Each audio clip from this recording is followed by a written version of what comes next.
the heart of India's ancient Deccan plateau lies a kingdom long swallowed by time, Golconda, a land once glittering with diamonds, rubies, and gold, but none were as infamous as the Hope Diamond, a stone so beautiful, so deep in its midnight blue glow, and so cursed that it brought ruin, madness, and death to nearly every soul who dared possess it.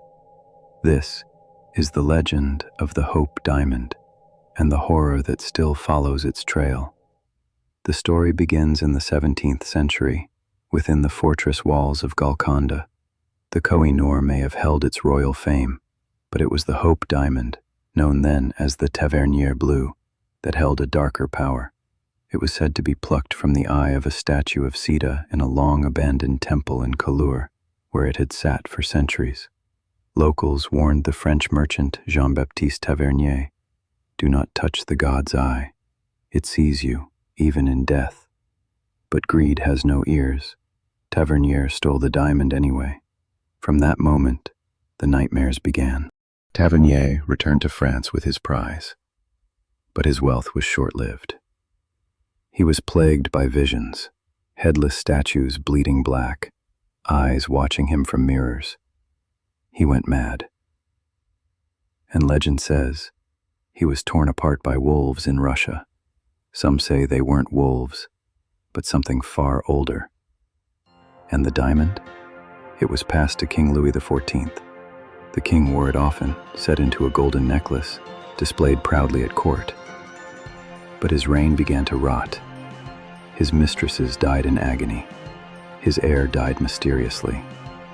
And when the French Revolution came, his descendants were executed one by one, including Marie Antoinette, who wore the cursed jewel days before she was dragged to the guillotine. Over the next 2 centuries, the Hope Diamond was sold, stolen, and reshaped. Each new owner met a fate more horrifying than the last. The Russian prince who bought it went insane and shot himself in the heart, in front of a mirror that showed his face melting like wax.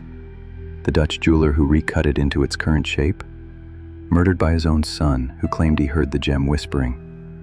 Then came Evelyn Walsh McLean, an American heiress who scoffed at the curse. She wore the diamond to parties, even let her dog wear it, but the curse does not like to be mocked. Her son died in a car crash. Her daughter overdosed. Her husband left her. And Evelyn? She died alone, clinging to the diamond, whispering, "It's watching me." The diamond now sits in the Smithsonian, behind thick glass, under cold lights. Scientists claim it's just a coincidence, a pattern of misfortune. But the museum's guards have their own stories. Footsteps echoing at midnight. The security cameras flickered off, only to return showing an empty display case. Then back again. Nothing missing, yet something moved. Some say the gem still remembers the temple in Golconda, still yearns to return to the statue's hollow socket. And until it does, it will never stop haunting those who keep it caged. So next time you find yourself near a display of rare jewels, listen. You may hear it whisper. You may feel it watching you. And if you dream of deep blue light swallowing your soul, it may already have chosen you.